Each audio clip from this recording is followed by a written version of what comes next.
3, 2, 1.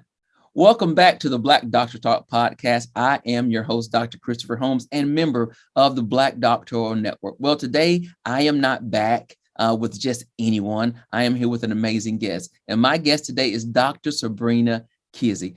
Dr. Kizzie is an award-winning lecturer within the Department of Communication Studies at Baruch College in New York City. That's a lot for a little country boy like me from here in Georgia. She's also a full-time faculty member. She teaches digital media courses. Now, that means for all you people that are not aware, you're not using it, you need to amp up your digital media presence, she is here to give you some helpful tips, but she's also going to tell you a little bit about who she is. With over 2 decades of marketing experience, Dr. Kizzie has been featured in various publications, including Crain's New York Business, The Man Report, The City, and Black Enterprise. She's a global speaker, and she's going to share with you on tools related to tech, diversity, marketing, social media, and mobile marketing. Please help me in welcoming Dr. Sabrina Kizzie. Hello. Welcome, everyone. Listen, I'm so excited. You know, we met maybe about a little bit over a month ago, and I'm so excited about having you on this episode. Now, your work is so relevant. You are the type of person we need, not only in the network, but to share with other people. And so that's what we're going to do here today. So we're going to start not so far ago. So I want to know, who was young Dr. Kizzie? Well, young Dr. Kizzie was born and raised in the Bronx, New York City. And, you know, I had a fabulous childhood. I was raised by a very caring, warm mother, a dedicated stepfather alongside with my younger sister. And, you know, just growing up and getting my, high school education, college. But the young Sabrina was very shy and very reserved, but always determined and focused. And I would tell my mother as a youth, I want to own a piece of the Big Apple. And she would say, what does that mean? And I'm like, I really don't know, but I want to have a piece of the Big Apple. And so she said, well, you go right ahead and do that. Wow. So are you still shy today? Today, I would say I am more confident, not in a cocky way, but just more confident and aware of my abilities and my skill sets. Definitely. Yeah, I would say the same thing. I am still a very shy person when it comes to me, but I am not shy about my work. Exactly. I'm the same way. I'm very quiet in terms of my personal life, but you get me talking about social media and digital media, and you will not be able to shut me up. That's me. You talk about education, you're like, sir, this is a party. We're not here to talk about education. I'm like, well, it's important. We need to talk about it. I understand. I'm right there with you. So in high school, were you a great student? Although I'm sure you were, so that's not a question I probably need to ask. But as it relates to your interests and passions, what were you really interested in when you were like a high school student? Well, in high school, as I said, I was very shy, and I was really focused on my schoolwork. But I was very fortunate because I was able to be in this special program. I don't know if they have it today. It's called the Upward Bound program. And it's a program to get you ready and prepared for college. And that program changed my life, because although I knew I had to go to college, because my mother said, everybody in this house is going to college, that means me and my sister had to go, I really didn't know what it looked like and what it meant. And so that program allowed me to, prepare for my SAT, to meet other students at other schools, and just to build up my confidence and say, you know what, I can do this. Yeah. It's funny that you say that. I actually work with Upward Bound every summer with a group of students. I was not in the program myself, but it's something that I saw to be a huge advantage for students. And in undergraduate, I heard about it. I didn't know about it. And I started volunteering. And now as an adult, I now teach courses every summer with those students. And let me say this, Upward bound students are some amazing students. They just need Yeah. access. They just need access. And so I love that program. So I love to hear you say that. Shameless plug for those in Upward Bound. Keep doing great work. And if you don't know about it, go learn about it and get involved. All right. So back to you. So you go to college and you major in marketing. Yes, I do. So now tell me about that interest. What sparked that major? What sparked that interest? And of course, you would say now that was a great decision. I don't know. I was passionate about business and marketing. I was just fascinated about how companies and brands will put together different campaigns to get you interested in their products and services. And so that was just something that was very interesting to me. And I'm like, you know what, I want to major in business and marketing. And then later on, I just saw a gap in how advertisers had limited, I guess, money focused towards people of color. So then that's what I became passionate about, is digital media and diversity. How do we see these different advertising companies allocating funds towards people of color and really seeing that this is a viable market? We need to focus on people of color, Black people in particular, because they have strong power, strong spending power, and they really advance culture. So yes, that's what I was interested in initially in college. Yeah. And so you went on, you got your master's. Now, at some point, you decided you wanted to go on and get your doctorate. So my question is always, what sparked that interest? What made you say, I want to go all the way? After I completed my master's degree, I just always knew that I wanted to get my doctoral degree. And this was early on. And I really thought about it. And I would say one thing is timing is everything. Yes, Timing is everything, because when you start a doctoral project or program, you really need to know that this is a commitment of time and it's a commitment of resources. And I just knew that that was something that I wanted to do. I love learning. I love education. As you know, I'm an instructor, so I love teaching. And I just felt like having that doctoral degree will really help escalate my career in terms of wanting to be specialized in this area of digital media. So now let's talk about that journey. How was it? Oh, so much to talk about there. You know, it was a great journey, but it had like anything in life, you know, there's no shortcuts, you know, and there was some, you know, challenges and some successes, and it was a long journey for me because I was not the PhD student who went straight from their master's program into a doctoral program. In fact, when I started my doctoral program, it was later on in life, and I had two jobs. You know, I had a full-time job, and I was a lecturer, an adjunct lecturer, and I was involved in numerous non-for-profit organizations. So it really, really, really was important for me to just hone in and be able to focus on my dissertation and finishing my studies while also maintaining my life as well. So it was a big commitment of time and resources, as I said earlier. Yeah. Would you say it was beneficial, though, entering the program? You had a very clear focus on kind of what you wanted to research? Yes, because by the time I did enter, I knew exactly what I wanted to discuss. And I was thankful for, in my case, you know, my years of work experience, my community service work, all of that kind of gave me the lens in terms of, okay, I know what I want to discuss in my paper. Most definitely, I agree. And so for everybody out there, sometimes some people can go straight through, you know, these younger people, they go get the bachelor's and the master's and go straight through.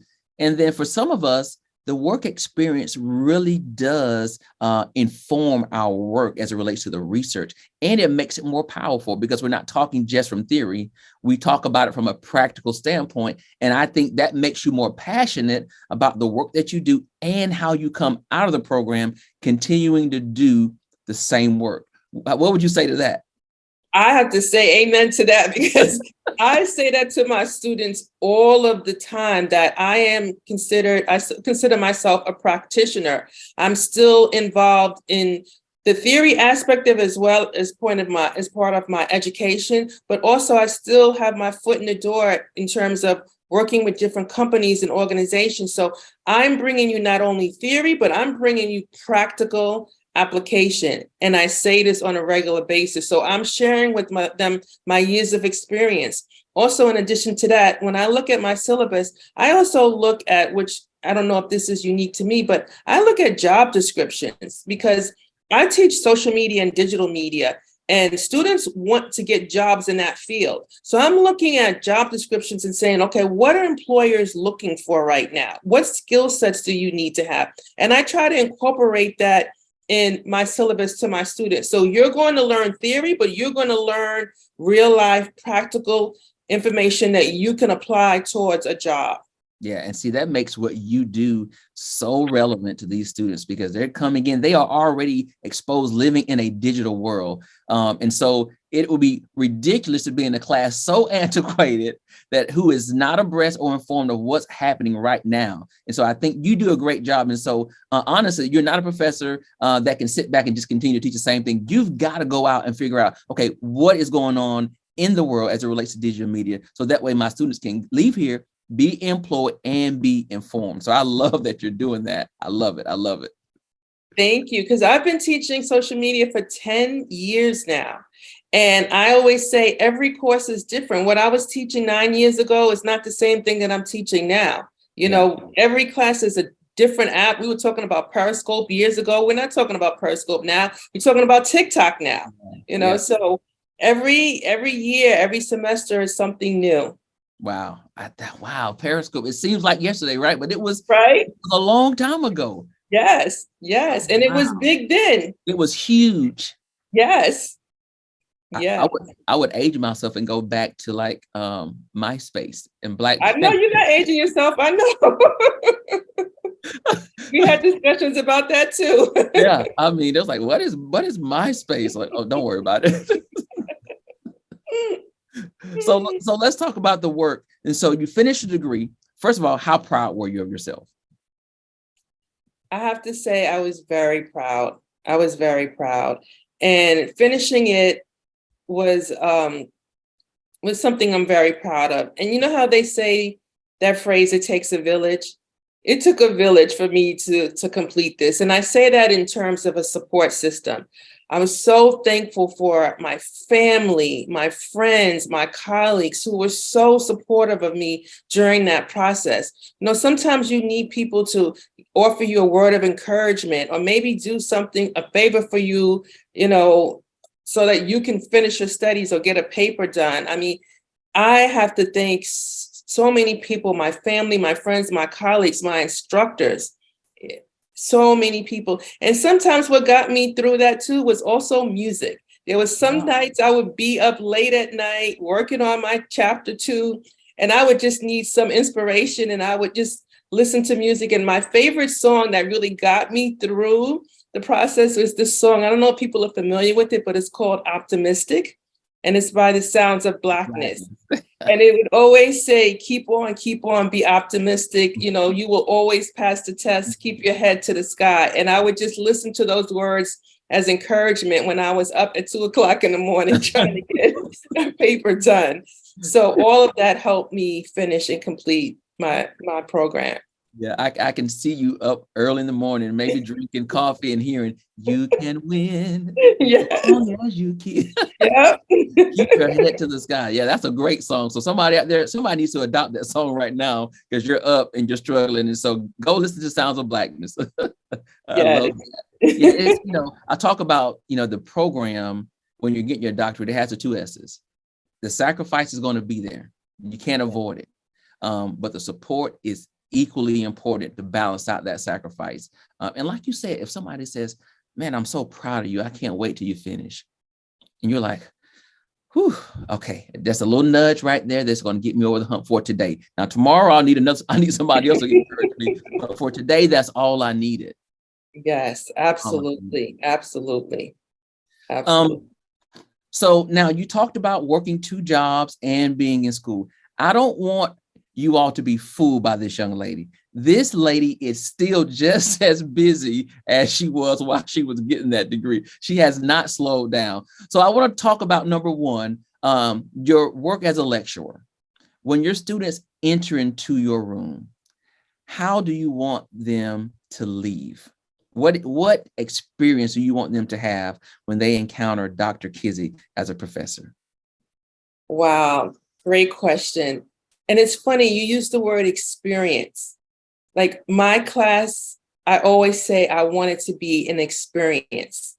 And from the minute they get there, I make it like a sense of community. And so the first day of class, they have to develop a class hashtag. What does this class mean to you? What do you want to be known for?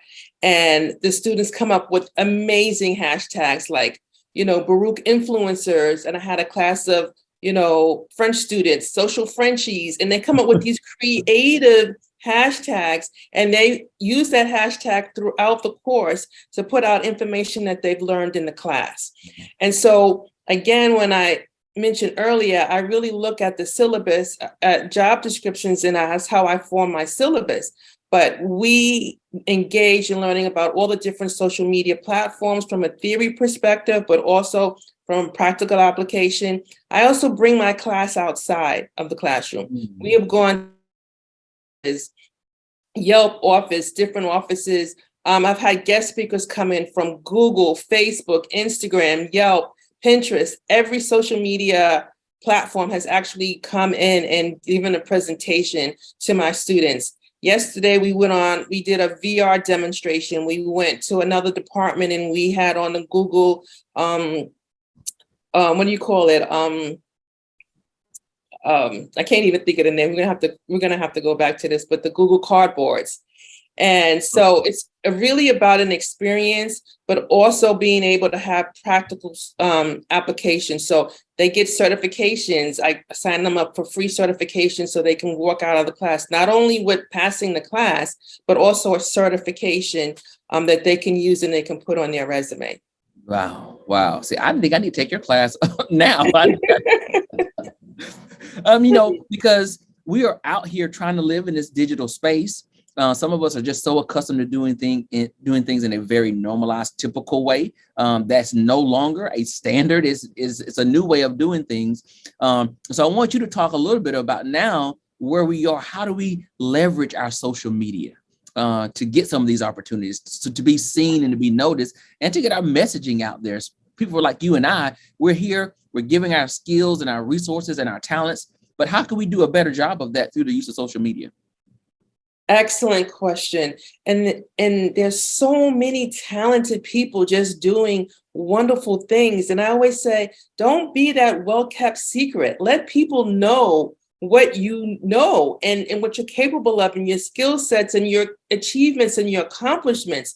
And that all starts with having a strong social media presence. And I say, start from the beginning. Just right now, just Google yourself and see what information shows up when you Google yourself. Because research show when you Google anything, research anything, most likely 90% of people only look at the first page of Google. Yeah. And then 50% only look at the top 3 results. Yeah. So when you Google yourself, what shows up? It should show up if you have a website, if you have a blog, those things should show up first. Your LinkedIn page should show up first. So first start with Googling yourself. Then I call it a social media audit. That's what I call it. You want to see what is being said about you and what is on social media. And then make it an effort to say, you know what, I'm going to dedicate a certain amount of time each week towards social media. And what that looks like, it could be like on Thursday evenings, I'm going to focus on my LinkedIn. So I'm going to go on my LinkedIn. I'm going to make sure my LinkedIn profile is together. I'm going to like what my colleagues are doing, and I'm going to post things that I have done. That's why I said, don't be the world's best kept secret. If there's wonderful things that you're doing, let us know about it so we can say, oh, wow, great job. Maybe she could help me or he could help me in this area. So really profile what you're doing on social media. And I'll give you an example. For example, LinkedIn, when I had the opportunity to be, a speaker at the Black Doctor Network, that was huge for me. That was a great opportunity. And I posted it on LinkedIn. And it was great. Many of my colleagues weren't aware of it. I posted it. I got so much good feedback. And, you don't know who's looking at what. So the next week I was I was someplace, and someone that I didn't even know that follows me on LinkedIn said, "Oh, congratulations, Sabrina. I heard that you gave a presentation. Would you consider giving a presentation to our leadership group?" And I was like, wow.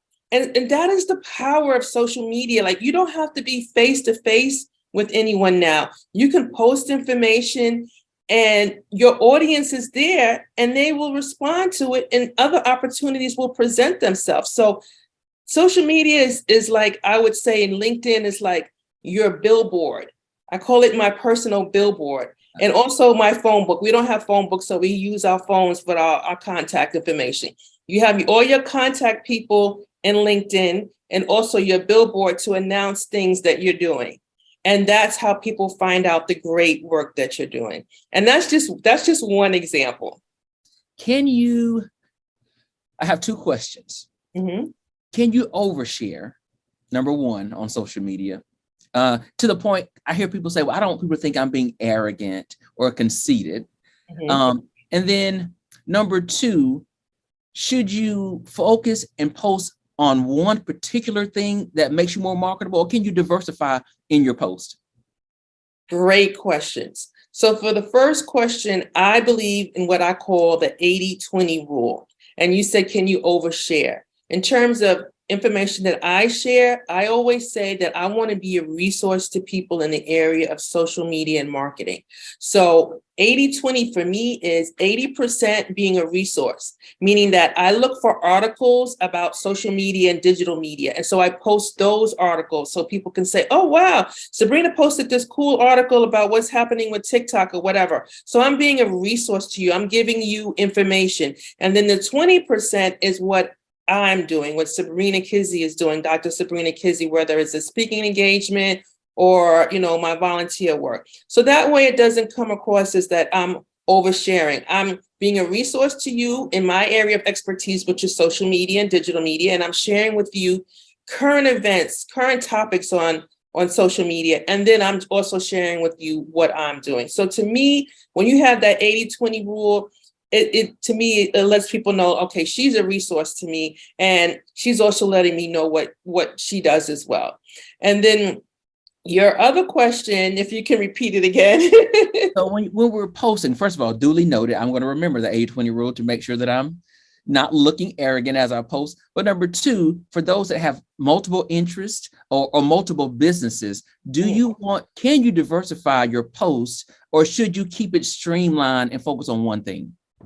You can diversify it, but I always say, I want to be a subject matter expert in my area. So I typically stay on things related to social media, digital media, but diversity is very important to me too. So you can break it up as you see fit, but what do you want to be known for? Yeah. And where do you want to rely most of your information? Where's your strengths at in terms of that? But, you can share almost anything, but on certain platforms, I do believe you'll know with the hashtags, this is what I'm going to discuss. And that's the great thing about LinkedIn and Twitter and other social media. You can put hashtags. So, with me, she's going to talk about social media, digital media, education, and mobile, and diversity. Those are the areas that I'm going to focus on. Yeah. Now I'm asking for myself, but I do some mentoring, and I have a young man who is a realtor, but he's also a trainer. Mm-hmm. And I suggested that he focus on the realtor side of it right now, because he's new to that, right? And so if I'm looking for a real estate agent, I may think this guy is not even focused on real estate if he's always talking about working out and training. I'm like, okay, can you take me out to show a house, or are you going to be in the gym all day? Like, which one is it? Well, I'm glad you mentioned that because my background was in real estate investing. And when I said earlier in our conversation, I used to tell my mom that I wanted to own a piece of the Big Apple. In my mind, I think it meant like I wanted home ownership. Yeah. And I'm thankful that I was able to do that. And when I was in real estate, that's what I did. I focused everything on real estate, hashtag real estate, my company's name and whatnot, so that people can have an idea of what I'm doing and, they can reach out to me. But I know someone who she's in real estate and she's also an influencer and she does fashion and she's able to maintain them both on a regular basis. So she will put out information about real estate in her listings, but she also is in fashion too, and she does them both quite well. Okay. I'm going to let him know you can do it. We got to find a balance though. And Dr. Yes, that's the word. A balance. Yes. Yes. So talk a little bit about mobile marketing. So that's a term that I'm not as familiar with. So what is that? How are students using it? How are you teaching them to use mobile marketing? Well, I'm looking at mobile, and that's really was the premise behind my dissertation. So my dissertation really focused on mobile advertising, and that's really getting information and ads via your mobile device or your tablet or something. And so my dissertation was entitled The Effects of African American Blacks, Millennials' Perceptions of Mobile Advertising. And to me, it was fascinating because, when you focus on your dissertation, they always tell you, find a gap in the literature, right? Right. And the second thing they tell you is focus on what you're passionate about. So I'm passionate about marketing, social media, and doing all these, projects and whatnot. I found that there was tons of studies done on different demographics and their acceptance of mobile advertising. But I could not find one study on Blacks and millennials' acceptance of mobile advertising. None. Until I one day found a study that was conducted in South Africa on where a researcher did study on millennials' acceptance or of advertising in Africa. And I reached out to her and I said, I would love to do this study in the United States. Can I extend your study here? And she's like, absolutely. And so that's what I did. I did a study where I evaluated Black millennials, and this was earlier this year in January, and just really asked them, what is it about mobile advertising that would get your attention? Because when we look at it in terms of attitudes, and advertisers want to know, what do we look at in terms of what would make you interested? So is it that you're interested because it's entertaining? Is it because it provides information? Is it consumer benefits? What are those things? So I was so excited about it and found out that, Black millennials are interested in mobile advertising if it is informative and it provides consumer benefits. And in my study, I also looked at Black millennials spending on products and services and was able to come up with a ton of different findings on that, which I'm really excited to share in the near future with different articles that I'll be putting out there. So it's really about people's wanting to accept advertising via their devices. But what is so powerful about this in terms of the gap in literature or really what's happening in the industry, I found that many advertisers really decreased the amount of spending that they allocated towards Black consumers. And in my research, I found out that in terms of mobile advertising, which was huge, that African Americans spend more time on their phones than any other ethnic group. Wow. We spend 1 hour and 30 minutes more than anyone else, any other ethnic group. And that is powerful. So if we're on our phones more than anyone else, why isn't there more targeted advertising towards our group? When we have the largest spending power, we are really digital, savvy, and, we are consumers that advertisers just do not take advantage of. Yeah. And so I want advertisers and marketers to really pay attention to Black consumers and our spending power and allocate the necessary resources to advertise towards us. Because don't you enjoy looking at ads with people that look like you in those ads? Yeah, yeah, yeah, most definitely. And would you say, because I do see on, I guess, traditional media, so television, I do see more representation there. Maybe would you say they have become to respect our buying power through those platforms, but social media, we're a little bit behind in those areas?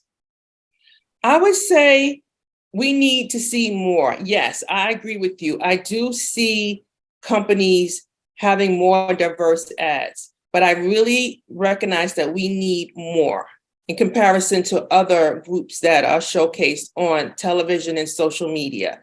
And so with that being said, inappropriate ads. Sometimes we've heard a lot of, incidents where we were like, how did they get away with doing that kind of ad? That's totally inappropriate. Who was sitting at the table when they made that decision to do that? Yeah, We yeah, need to be at the table when these decisions are being made, because sometimes the ads come out and we're in the ads, but they're not appropriate yeah, ads. yeah. They're insulting.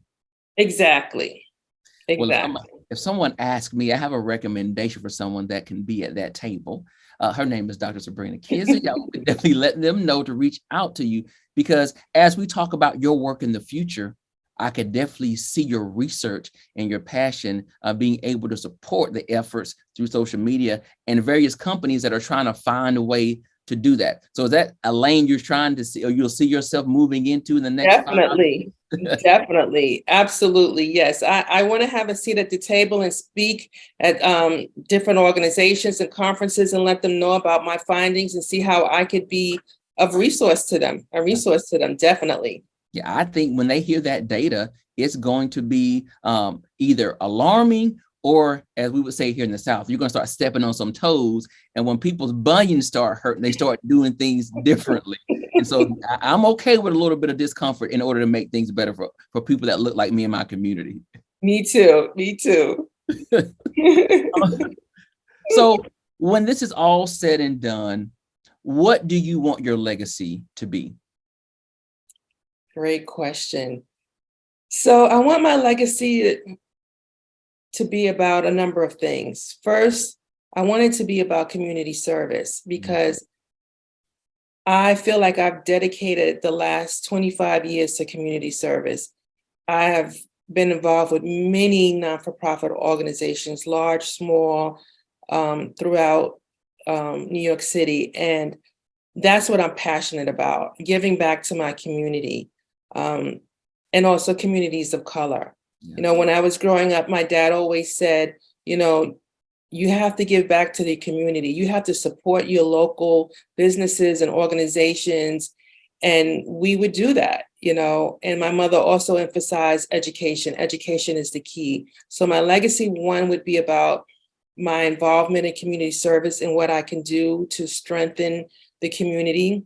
Number two is being an educator. I am proud to say that, I helped lead, inform, inspire, and motivate the next generation of leaders. So I'm proud to say that I'm an educator. And then also, too, as we mentioned, diversity and mobile is important to me. I want organizations to recognize the buying power and just the Black consumer's strength, Yeah. and value our dollar. And so if I have an opportunity to be at a table where I'm able to talk about the value of our dollar and what a contribution that we make in society, then I would like to do that. And just hopefully be an inspiration to those who want to, pursue their doctoral degree, and let them know that it can be done. Yes, yes. And I love that you said, Professor, when I asked you the question about your classroom and what experience you want your students to have while they're with you, I could see you light up, and I could tell that's something that you're really passionate about. And you go in intentionally providing opportunities and information to them that they can really, really use. It's just not about the title and it's not about the check.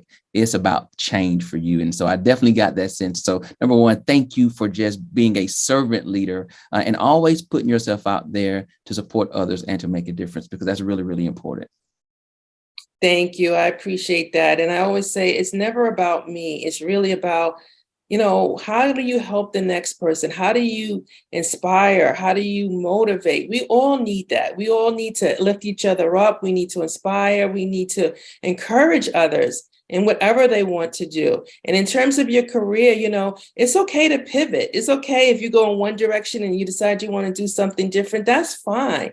But do what you're passionate about, what you're inspired to do. Be passionate about it. And let's always help the next person along. Yeah. And this is another question. Would you say it's important that your social media presence is an extension of who you are in your everyday life? That is an excellent question. And so, as I said earlier, you should definitely do a social media audit, but also your social media should reflect. And that's the one thing I do like about social media in terms of you get to let people know what you want them to know about you.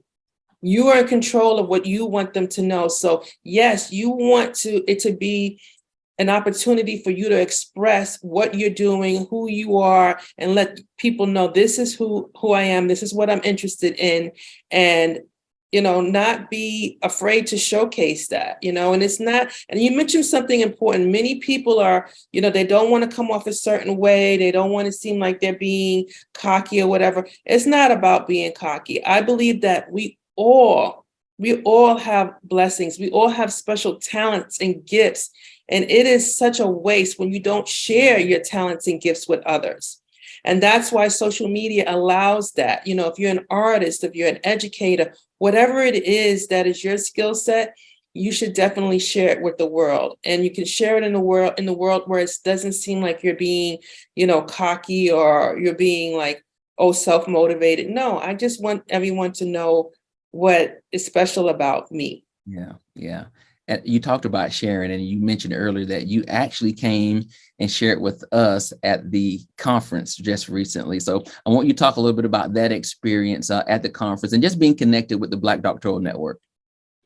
Well, that was exciting. Well, first of all, my first experience was in 2021. So I attended the 9th annual Doctoral Network conference via virtually. And so that was exciting. So that was my first conference. It was a virtual conference. It was amazing. It was awesome. And after that conference last year in October, I said, you know what? On my vision board, I want to speak at the next conference. And I will tell you this, when I had to defend my dissertation and they asked me, well, what are your future plans? That was included in it. I plan to speak at the Black Doctoral Network and be able to speak about my dissertation, and it came true. So this year, I was so honored and excited to be at the conference in person and to deliver a presentation. And so the experience was, I cannot tell you, it was wonderful. I came back home so motivated and so inspired because, first of all, I met so many amazing people that I would have never had the opportunity to meet if I had not attended the conference. So I met wonderful people. I got to share information about my research, and it just felt like home. I don't know how to say it any other way. It just felt like I was at home. Yeah. I felt comfortable. I was able to share my information, and I give many presentations on a regular basis. But I have to say, at that conference, it just felt like home, like I was among friends and family. Yeah. Yeah. Well, we thank you so much for coming down to Atlanta and sharing with us.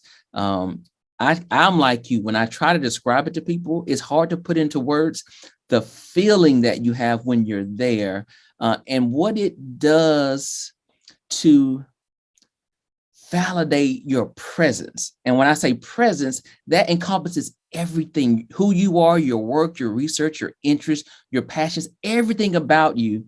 That conference just elevates it. That's the best way I can describe it. You said it exactly. You said it better than me. Yes, yes, yes. It was so motivating, so inspiring. And it was like at a comfort level where, these are my people. Like I can Mhm. share this information and they get it and they Yeah. understand it and they are supportive and they're rallying you on. And the students were wonderful. They had the poster competition, which was amazing. Was so proud of all those young people.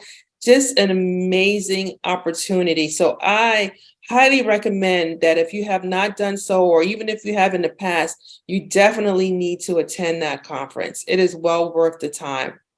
Yes, yes. Well, Dr. Kizzie, thank you for that shameless plug, but also thank you for taking time out of your day to join me for the here on the Black Doctor Talk podcast.